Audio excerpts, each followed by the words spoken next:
Samahan niyo po ako. Dito ako ngayon sa bahay ng kapatid ko sa may tindahan ni Ate Sana.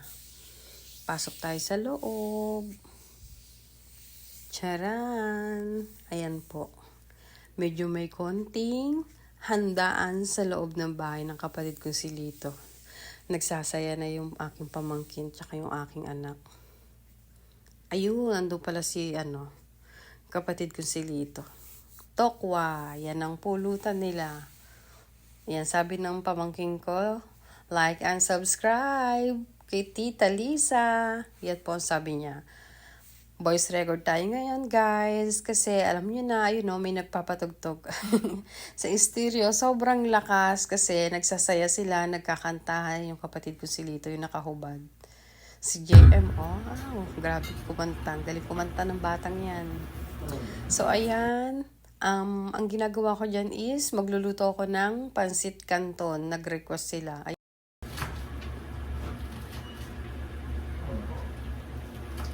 pa? Happy Father's Day! Ayan, Happy Father's Day. Ganyan pa yan. Hello. Nagluluto ako ngayon ng pansit. Laki ng repolyo. Pero yung isang buo na yan, isasama ko daw lahat yan sa pansit canton. Sobrang saya ng araw na yan.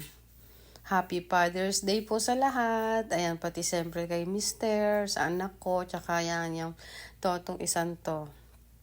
Papa ng pamangkin ko na si JB, yan yung magkaharap na yan, pareho nakahubad na yan, magtatayan dalawa po na yan.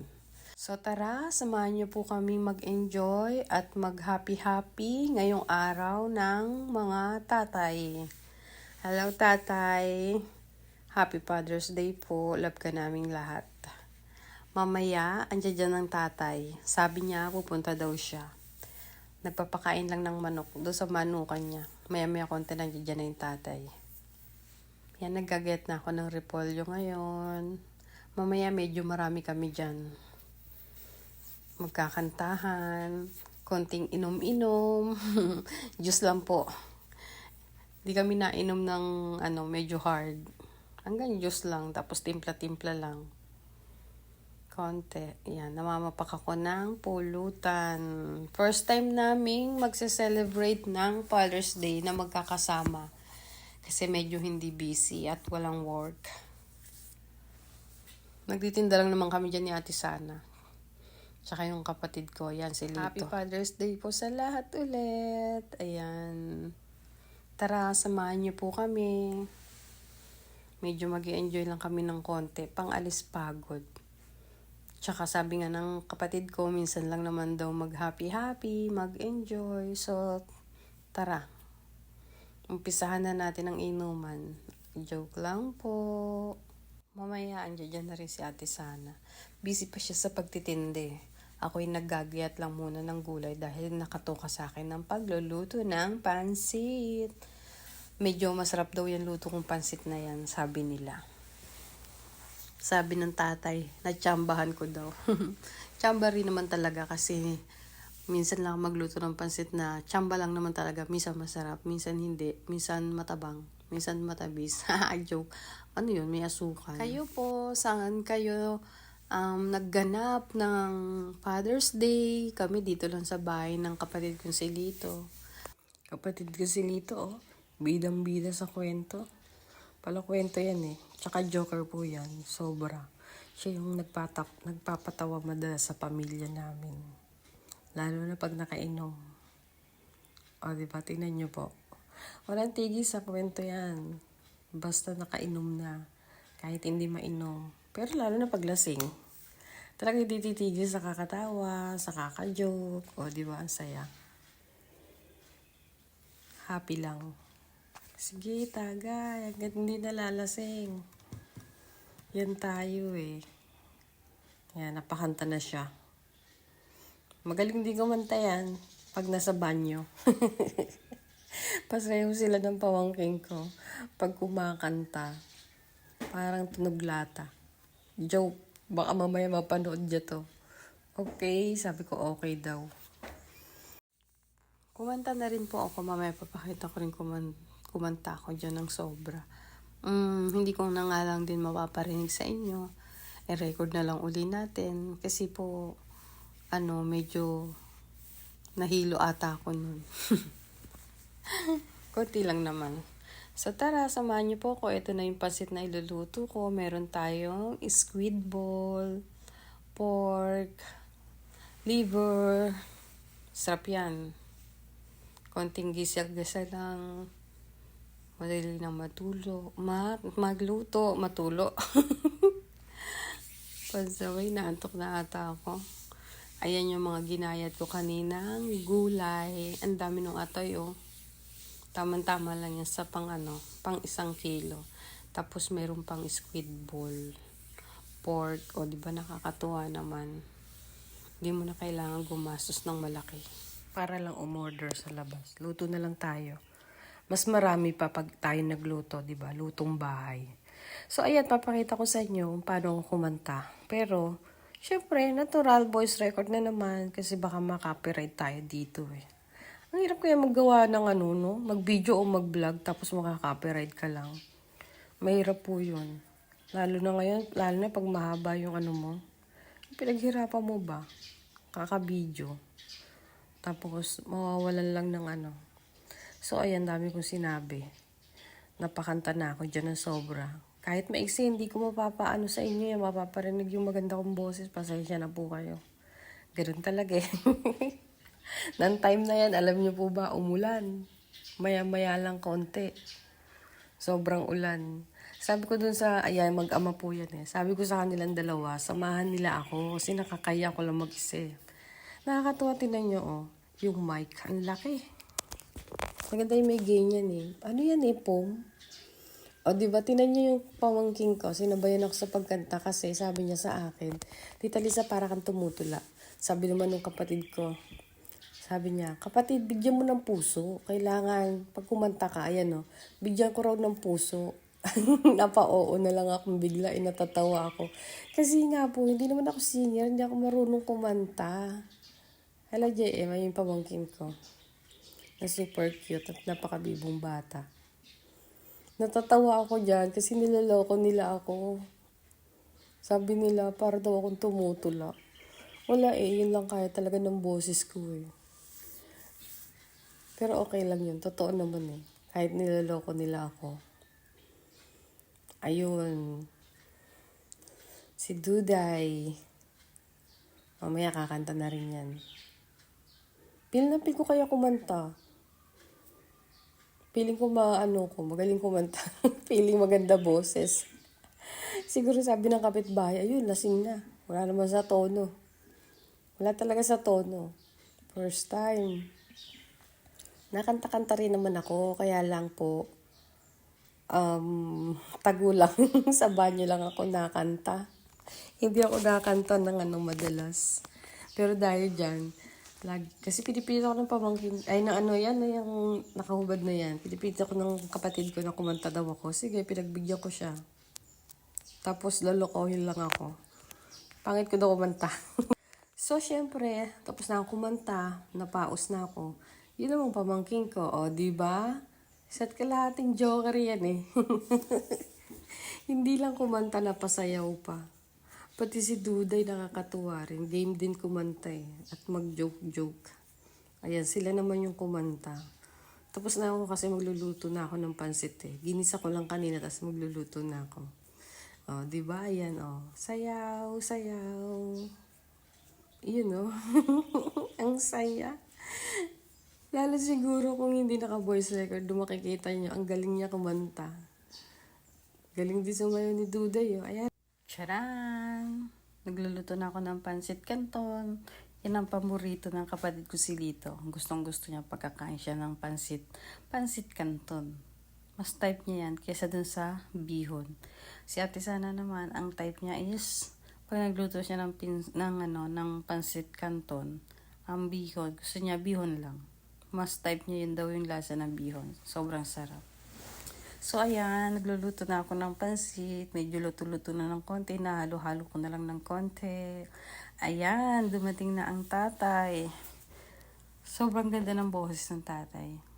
Hindi ako nagmana sa kanya ng boses. Ang nagmana sa kanya ng boses yung kapatid namin babae. Nandiyan siya ngayon nakatira sa Imus, Cavite. Sobrang galing kumanta ng tatay ko na yan. Mula nung medyo bata pa ako, hanggang ngayon yung boses niya, hindi nagbabago. O diba, sana all maganda ang boses. Tulad ng tatay. Siguro kung maganda boses ko, singer ako ngayon. Kung di ako singer, artista ako. Like niya sinasabi, mag-aral daw kami kumanta para mag-artista. O diba, ang taas ng pangarap ni tatay. Sana all no? Sana nga. Kinarir ko. Di ba nakakatuwa? Kaso wala akong talent talaga eh. Nahanap ko nga yung talent ko eh. Ba talent ko? Wala talaga akong makitang talent ko. Talent ko? Magtanim lang ata eh. Yun lang ata. Hindi ko alam kung ano yung talent ko. Hindi ko pa nakikita talaga sa totoo lang. Sana one of this day makita ko na yung talent ko. O diba para mag-bloom naman ako. Mag-boom yan, ganun. Sana all talaga tay. Happy Father's Day po ulit. Paulit-ulit. Pag maganda ata ang boses mo, hindi ka napapaus. Paulit-ulit kang kakanta. Ako ba naman kanina, kumanta ako ng siguro mga 2 kanta. So sasakit na kaya ng ano ko, lalamunan ko. Parang paus na kagad ako. Nung kumanta ako nung time na yun, kakainis. Ayan si Ate Sana, medyo sumisegue na dyan. Kasi medyo maggagabi na dyan ang time na yan eh. Nagjo-joke na rin siya. Kala mo lasing lang. Daming bumili sa tindahan ni Ate Sana. Kaso hindi ko siya matulungan eh. Kasi ako nakatoka magluto. Ay si JM. O pala, batiin ko na rin si ano dyan. Ng Happy Father's Day si Kuya Ruel, asawa ni Ate Lelen. Then, si Kuya Larry. Yun, asawa naman ni Ate Tess. Sino pa? Si Kuya Jun, asawa ni Ate Sana. Higit sa lahat, syempre ulitin ko. Hello, mahal ko. Happy Father's Day. Asa anak ko. Happy Father's Day din. Nag-enjoy talaga kami ng sobra-sobra. Sana maulit. Isang beses lang kami nakapag-enjoy. Nag-happy-happy ng Father's Day. First time ever ata yan. Sana sa susunod maulit-ulit.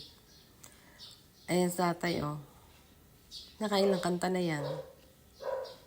Feel na feel niya talaga. Ang galing talaga ng tatay. Paulit-ulit ko sasabihin na naman. Napapalak pa kami So sobrang galing ng tatay. Sabi niya, bakit kaya hindi namin nakuha yung boses niya sa galing kumanta? Wala eh. Walang talent. Oo nga pala, gusto ko magpa-thank you bago matapos tong vlog ko. Baka panoorin to ng kapatid ko eh. Sabihin, hindi man lang kami nagpasalamat sa, yun. Kasi diyan kami nag-happy-happy sa bahay nila. Thank you kapatid. Naghanda ka para mag-enjoy tayo. Hindi, nag-share din naman kami. Yan, gusto ko lang talaga magpa-thank you. Thank you kapatid. Sana sa uulitin.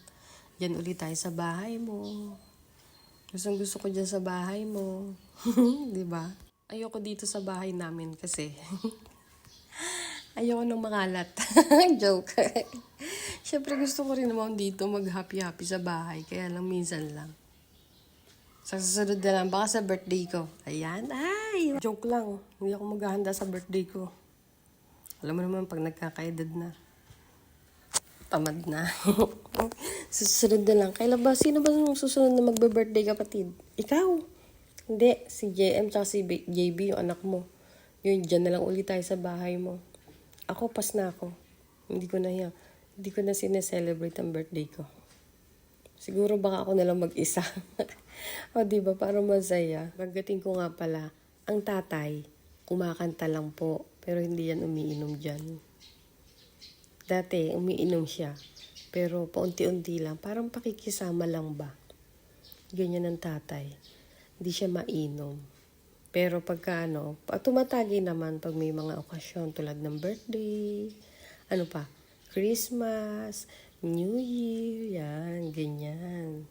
Minsan, pag darating si Mister, yan, inom-inom sila konti, banding-banding.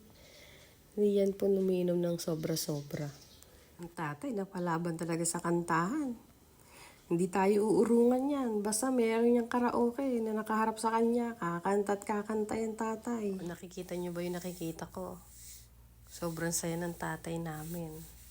Basta pag may stereo at mic, sugod yan. Lalo na dyan, sabi ng kapatid ko, anytime naman daw, pwedeng hiramin o gamitin yung kanyang stereo. Bagong bili niya yan, doon ata sa Cartimar, tama doon ata. Ang benta sa kanya dyan is 5,500. Pero tinawaran naman niya.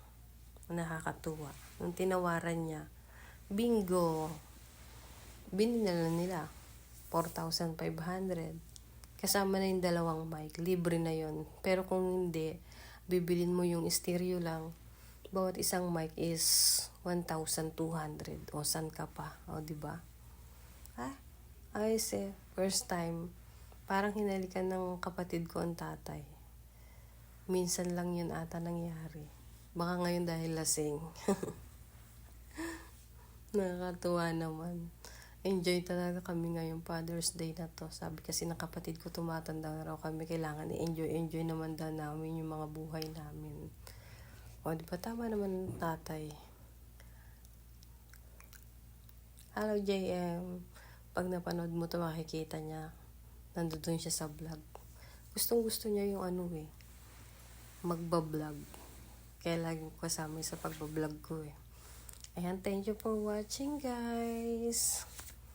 Maraming salamat po. Ingat po tayo lagi. God bless us all. Pamangkin ko si JB sumisilip. Tinitignan niya kung naka-record ba. Kung naka-video na. Gusto niya rin sumama pag ako nagbablog eh. Nakakatawa. Yung anak ko lang ayaw sumama eh. Nahihiyain kasi parang ako. Mahihiyain daw oh. Ang alam ko ako lang yung mahihiyain. Pero pamangkin. Ay, yung anak ko. Konti mahihiyain, oo. Pero, sige tayo, banat.